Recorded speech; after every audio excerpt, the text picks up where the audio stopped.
Okay, hello YouTube. Today we're going to be going over the Najdorf Sicilian. The Najdorf Sicilian begins after e4, c5, knight f3, d6, d4, cd4, knight d4, knight f6, knight c3, a6 begins the Najdorf. And more specifically today, we're going to be going over the old main line, starting with the move bishop to g5. And these positions lead to some very wild complications for both sides, usually a lot of very crazy sacrificial lines, and it's something that you really need to be familiar with the theory in order to survive it. Now, if you like content like this and you want to see more of it, please go ahead and hit that subscribe button and click on your notification icon.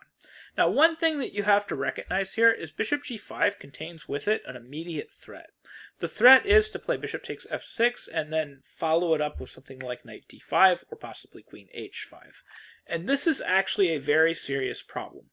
If you lose control of the d5 square, or if this exchange on f6 happens rather early, where you're forced to take back with the g-pawn before black has enough development to get his pieces out, black can actually just end up in a completely lost position very, very quickly.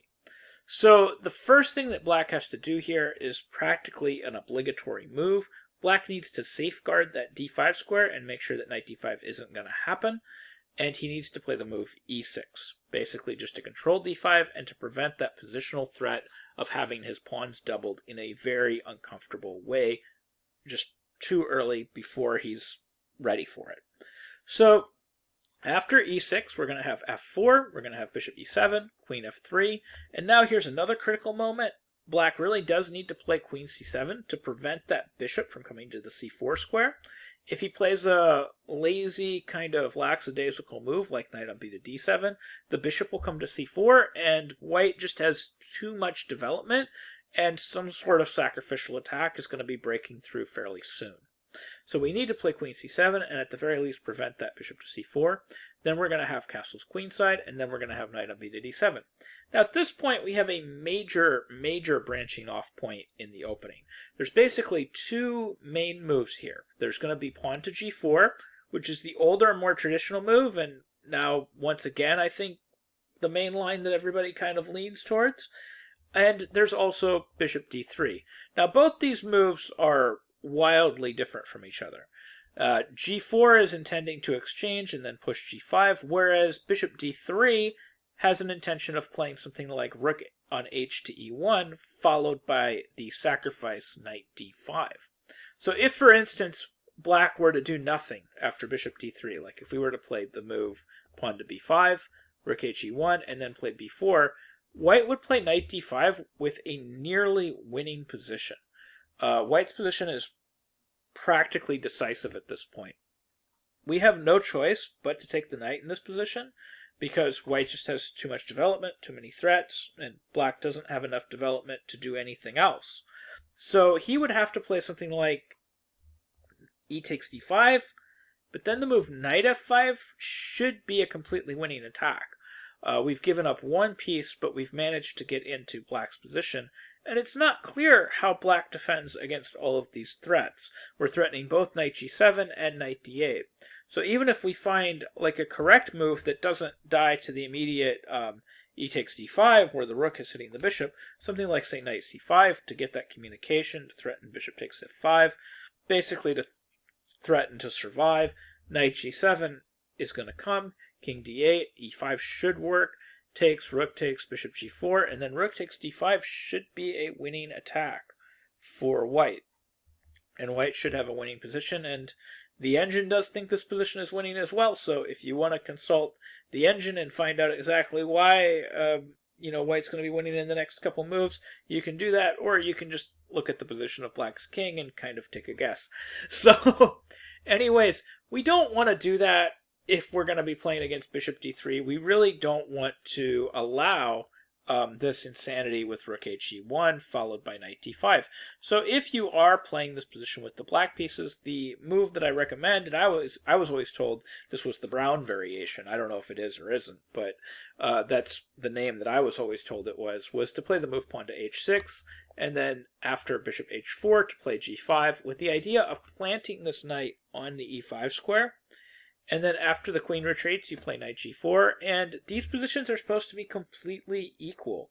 So like a great example of how this can end in total equality is Shirov versus Ivanchuk, played back in 2008, which continued knight f3, h6, g5. Now note that we've got a cute thing going on here. We've got this pin, and that basically prevents us from being down a pawn here. So they're going to have to really play knight f3. That's the move everybody plays. And then hg, and then bishop g3. And then everybody just develops. They play bishop d7. And like I said, black is supposed to be completely equal here. Everything is fine. So rook hf1, queen c5, knight takes, king b1, rook c8. Notice black's king stays in the middle. This is definitely kind of modern chess. You know, the king stays in the middle where it's actually relatively safe. We've got pawn cover. And meanwhile, both rooks are on kind of independent open files. So all of black's pieces are essentially developed, so black's position should be fine. So we have the game continued with bishop f2, queen a5, bishop d4, rook h6, h5, and after a few more moves, black forced a perpetual. And that was that. White took a pawn, and then black was able to, kick that queen back and forth, and the queen didn't really have an effective way to get out and continue the game without, sacrificing something that white didn't want to sacrifice. So anyways, like I said, those positions are supposed to be roundabouts level, and that's really what you're supposed to do. You're supposed to just play h6. As soon as you see bishop d3, you're really supposed to play h6 and g5. Now there is one other option here for white, which is kind of interesting. They can play the move queen h3, and I actually had this move played against me by Mohamed Bakovic many, many years ago. And I believe I responded with the move knight c5, which, as it turns out, wasn't a terrible response. And actually, I got a decent game. I do think I ended up losing that game. But I did get a decent game, and I did equalize eventually. But then I blundered later, and I ended up losing. But knight c5 wasn't the best move. The move that I would recommend is probably the best move, is the move knight to b6. It is actually kind of, again, it comes back to, it's really important to defend that d5 square. So at the time, I'd never seen this idea before with queen h3, and I was thinking I still needed to be able to play b5 b4. This is actually just probably incorrect. It's probably more important to be able to play e5 and d5. So that's kind of the idea, is after f5, which is the normal move here, what you do is you play e5. And the whole point is, after something like, say, knight f3, you would play bishop d7, bishop f6, and you would castle queenside, and you would eventually play for the pawn break, pawn to d5. And once you get in pawn to d5, your position should be really good with black. So this is one example that went really well for black. This was Grief versus Walter Brown himself, played in Chicago back in 1974. Now, if we rewind, a little bit better for white is not to retreat that knight to f3, but to retreat it to e2. But ostensibly, we're going to try the exact same plan. We're going to play bishop d7, king b1, bishop c6, bishop e3, and then d5 should be completely equal. Bishop b6, queen b6 takes, bishop a3, b3, and then bishop d5. This position should be completely equal, anywhere between equal to very, very slight edge black. So this is really what you should be doing, is, playing this knight b6 with e5 and d5 in mind. Okay, so those are kind of the two lines you have to worry about when they play bishop d3. So what about when they play this other move? What about when they play g4, and they're going for bishop f6, knight f6, g5? So here you should play b5, and then when they play bishop f6, here's kind of an interesting point. If you want to be really adventurous, Fischer actually championed the move gf6 here. And I can't bash it too bad because Fischer did it. So maybe it's okay. I don't know. But he played it a couple times and apparently got away with it once or twice. So it might be possible to do this and not die. But even when he did it, it looked kind of bad. So I'm not 100% sure you should do this. It's a little bit better than doing it early because you have a little bit more development and there are pawns in the way and white can't play queen h5. So there are some things going on here that make it a little bit more plausible, but it's still a very ugly move. So the recommended move here is knight f6, g5, and then knight d7, and then white will typically play f5 and just go for the attack. Now, back in the old days, they used to play all kinds of stuff. They used to play h4, a3, all kinds of things, but most of these moves are now just considered too slow, except for maybe a3. I think Leela Just0 had a couple good games in a3. So it's maybe, what's old is new, and what's new is, old. So f5, and now back when I was playing in the 90s and early 2000s, we were all playing bishop g5 check, which we all know now to be bad. The point is, after king b1, knight e5, queen h5, we all thought this was okay for black. It turns out this is just an absolute, after both the moves that we played back then, after both queen d8 and queen a7, this is just advantage white. There's nothing here for black. This shouldn't really be survivable. Black is just doing very poorly here. So we know that now. We know that this isn't all that hot. So nobody really takes on g5 anymore. But back then, we were all kind of avoiding this line beginning with knight c5. Now, knight c5 was another move. This was the move that Fischer used to play in this position. So we all should have known that he was right, I guess, So knight c5, but we all got worried because f6, gf6, gf6, bishop f8, people were playing rook g1 with the idea of sacrificing this rook with the move rook to g7. And nobody really knew how to reply.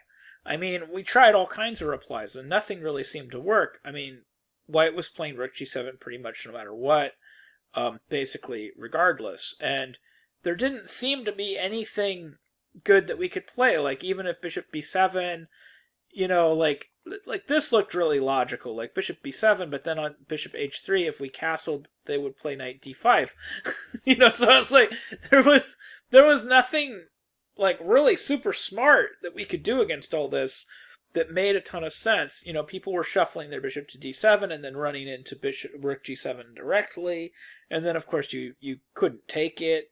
And you can't castle out of it, because then if the bishop is on d7, it's cutting off communication with the queen, so they have rook f7. So there's all these problems, and it took us forever, and eventually somebody found this move h5. So this is the idea. We just prevent the queen from coming to h5. If they're going to play rook g7, they play rook g7. It's okay. So they play rook g7. We've prevented the queen from coming to h5. That's what would make it really dangerous. More importantly, we've actually kept the bishop on c8. Believe it or not, all the bishop moves that people tried were stupid. Like, we should just keep it here. The bishop is better placed on c8.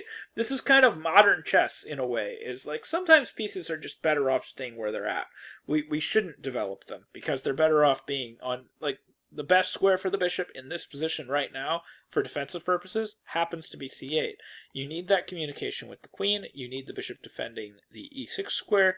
You need the bishop to have the option to go to both b7 and d7. And more importantly, you don't want that square to be covered up by your knight, because you need that path for your knight to go to d7 and e5, as it turns out. So really the best thing to do here is, again, not to develop that bishop, even though we want to, is just to dare white to play knight d5. Because you want something to happen in the middle of the board before you decide where that stupid bishop is supposed to go. So knight d5, they sacrifice, takes, and now you can shuffle that knight back to d7 and put it on e5. And the fact that that d7 square is open and the bishop didn't occupy it is the only reason you can do that. So then after knight c6, you're going to play bishop b7, bishop h3, takes, and then knight to e5. It's supposed to block everything up, and this position is supposed to be completely equal. So an example would be bishop d7, king d8, queen e4, queen b6, and if it's not totally equal, it might actually be a little bit better for black, and black has actually gone on to win in a few games from this position. So it might actually be that white is the one in trouble at this point, but it's still like a really unclear mess. This is one sample. It went bishop e6. As you can see, we're still kind of in a mess here. King c7, bishop c7, and this is so messy. So many pieces just flying off the board. And then, okay, so here black is up a piece, and he was able to eventually win in Vasquez versus Vallejo Pons in 2004. He was able to eventually grind this out and get a win out of it. But it's a wildly complicated position. Okay, so that's how we handle this f5 and f6 move. And for the most part, that's how you handle the bishop g5 lines in the Najdorf Sicilian. Now, please, if you're going to play the Najdorf Sicilian with black, I would maybe even watch this video a couple of times, and I would review your theory and make sure you know your theory. These are not lines where you can get away with not knowing your theory. These are crazy, sacrificial continuations pretty much in all lines, and you really do need to know your stuff. So, anyways, I hope you found this video helpful. I hope you learned something new about chess, and I hope you can use these ideas in your own games. Thank you very much for watching.